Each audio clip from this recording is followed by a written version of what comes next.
À l'échelle mondiale, le patrimoine représente l'ensemble des biens hérités du passé, ayant une importance artistique ou historique. Qu'ils relèvent du domaine public ou privé, ces legs reçoivent pour la plupart une attention particulière de l'État et de nombreux procédés sont mis en place afin de les préserver ou de les restaurer.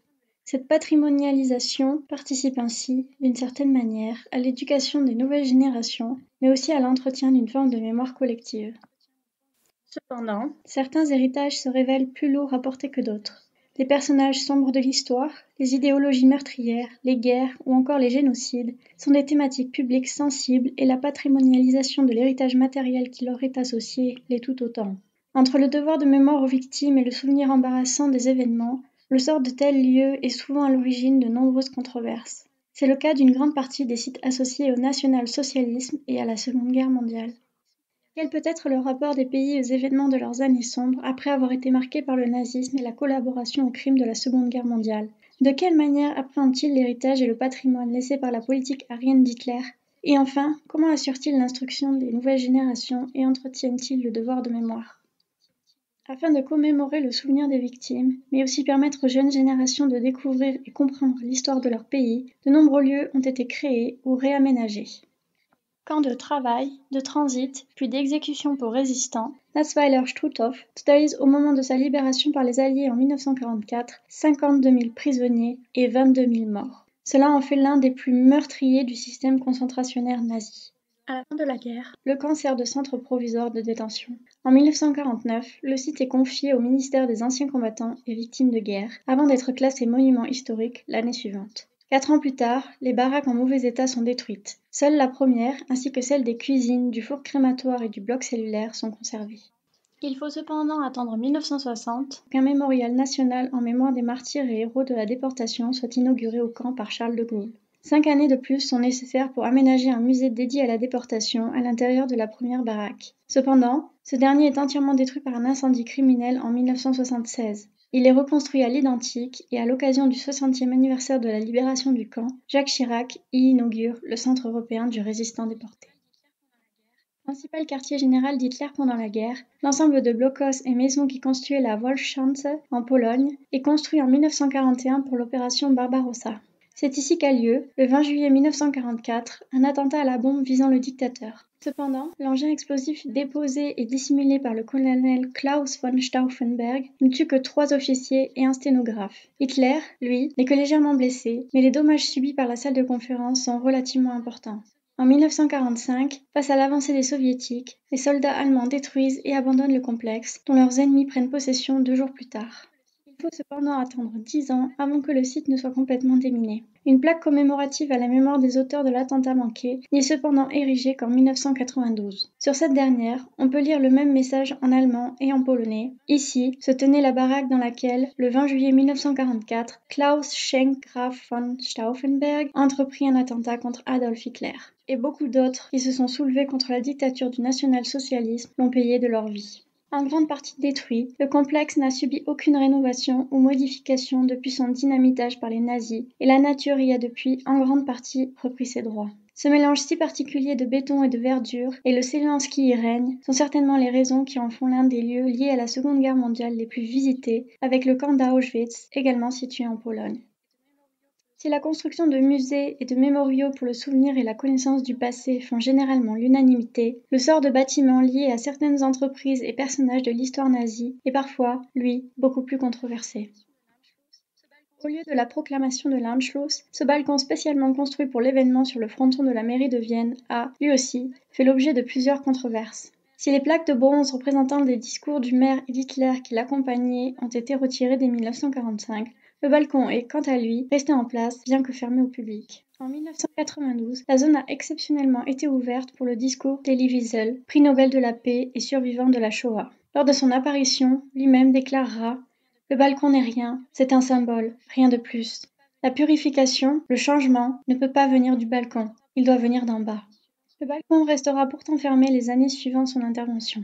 Cependant, en 2019, le pays lance un concours d'idées permettant aux Autrichiens de s'exprimer artistiquement sur le possible devenir de l'installation. En mars 2020, le musée contemporain du pays, l'Haus der Geschichte Österreich, demande même à intégrer le balcon à sa collection afin de l'ouvrir au public. La directrice du musée, en tentant de briser l'un des plus importants tabous autrichiens, cherche à faire de l'installation le symbole d'une approche plus critique et d'une nouvelle compréhension de l'histoire du pays, en proposant d'y organiser des visites guidées en phase avec l'initiative d'éducation démocratique du musée. Malgré l'approbation d'une grande majorité de la population, l'Haus der Geschichte Österreich a cependant reçu, en mai 2021, une réponse défavorable à sa demande. En cause, des problèmes de sécurité et l'hébergement de plusieurs collections d'art importantes à proximité. Toutefois, l'État s'est engagé à trouver une solution d'ici 2022. La possibilité que le balcon du Führer rejoigne finalement les autres lieux de mémoire autrichiens n'est donc pas encore à exclure. Un autre lieu autrichien, hautement symbolique de l'existence du dictateur, est la maison d'enfance d'Hitler à Braunau am Inn, ville qu'il a vu naître en 1889 avant de le nommer citoyen d'honneur en 1938. Tombée entre les mains des nazis la même année, elle est finalement restituée à sa propriétaire en 1952. Mais 20 ans plus tard, le gouvernement craint qu'elle ne devienne un lieu de pèlerinage néo-nazi et décide d'en devenir le locataire. La maison est alors dédiée à des usages sociaux et éducatifs. Pour transformer le bâtiment en lieu de commémoration pour rendre hommage aux victimes de la guerre, le maire de la ville commande en 1989 un bloc de granit provenant de la carrière du camp de Mauthausen afin d'y faire figurer l'inscription pour la paix, la liberté et la démocratie, plus jamais le fascisme, à la mémoire de millions de morts. Celui-ci est installé en face de la maison natale du dictateur. Cependant, en 2011, la propriétaire de cette dernière refuse que soient réalisés des travaux de rénovation indispensables. Le gouvernement continuant à payer pour un bâtiment inutilisable hautement lié à l'histoire du nazisme, son sort fait l'objet de virulents débats au sein même du pays. En 2016, l'État décide finalement de raser la maison, dans l'espoir de se débarrasser de cet héritage encombrant, et entame une procédure d'expropriation qui aboutit en 2019. En 2020, cependant, le gouvernement revient sur son projet initial et convient de transformer le bâtiment. Il souhaite, en effet, conserver ce témoignage du passé en y apportant des modifications architecturales minimales tout en neutralisant la portée symbolique. Pour cela, le bâtiment reviendra à la police, protectrice des droits et libertés fondamentaux. En parallèle de ces lieux controversés, mais toujours bien vivaces dans l'esprit populaire, d'autres sites semblent en avoir disparu. Abandonnés, détruits ou dissimulés, ces hauts lieux de la domination nazie n'ont visiblement pas eu droit à leur place dans la mémoire collective. C'est le cas de la maternité nazie de Feuchtenbach, la plus grande d'Autriche, située à seulement 70 km de la capitale. À l'origine, le bâtiment construit en 1904 par deux médecins juifs servait de sanatorium. À la suite de l'Anschluss, l'architecture de celui-ci a été remaniée afin de correspondre aux standards nazis, puis l'endroit a été transformé en maternité aryenne. On estime à plus d'un millier le nombre d'enfants dits racialement valables qui y seraient nés. À la suite de la défaite austro-allemande, le bâtiment a rapidement été vidé de ses occupants afin de servir de centre d'accueil pour enfants malnutris et empêcher les soviétiques d'en prendre possession. Le sanatorium est restitué à ses propriétaires légitimes 3 ans plus tard, mais ces derniers sont contraints, en 1951, de vendre l'installation en très mauvais état. Celle-ci est entièrement relookée par un architecte, sans que ne soit envisagée une rénovation qui aurait pu conserver une partie de l'architecture caractéristique dont elle avait été marquée. Le complexe sert de maison de vacances à un politicien autrichien et subit plusieurs autres aménagements au cours des années suivantes, jusqu'en 1980, date à partir de laquelle l'exploitation du bâtiment devient non rentable. En 1992, le gouvernement décide de faire installer une plaque commémorative en mémoire des deux médecins fondateurs et de leur sort à l'époque nazie.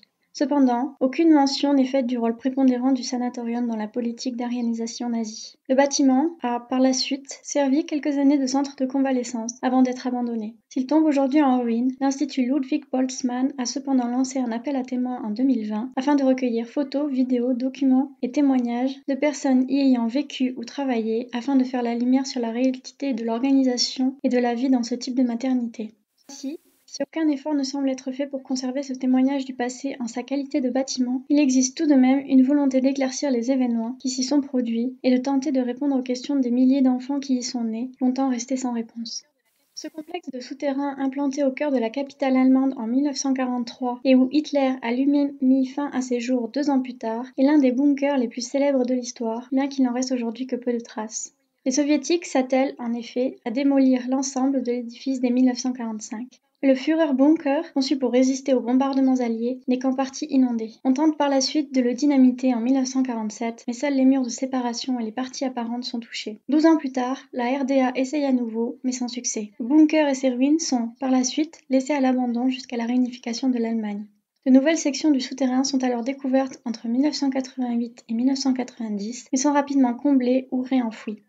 Le bunker n'est rouvert que pour être photographié avant d'être arasé au niveau du toit, sans qu'aucune indication ne mentionne son emplacement originel. Ce n'est qu'en 2006 qu'un panneau rappelant son histoire et sa localisation ne sera installé au carrefour de deux petites rues à proximité de Potsdamer Platz. Si les autorités cherchent depuis 1945 à rendre ce site le plus anonyme possible, c'est en effet qu'elles redoutent qu'il ne devienne le lieu de pèlerinage néo-nazi. Cependant, en agissant ainsi, elles contribuent à nier une part importante de l'histoire qui a nécessairement participé à façonner l'Allemagne telle que nous la connaissons aujourd'hui. En janvier 2015, cependant, le musée d'Oberhausen semble vouloir remettre ce fragment du passé au service du devoir de mémoire et d'instruction, au travers d'une reconstitution fidèle de 5 des 40 pièces de l'édifice souterrain. Mais ce projet n'aboutit jamais, le musée fermant ses portes quelques mois plus tard pour des raisons financières.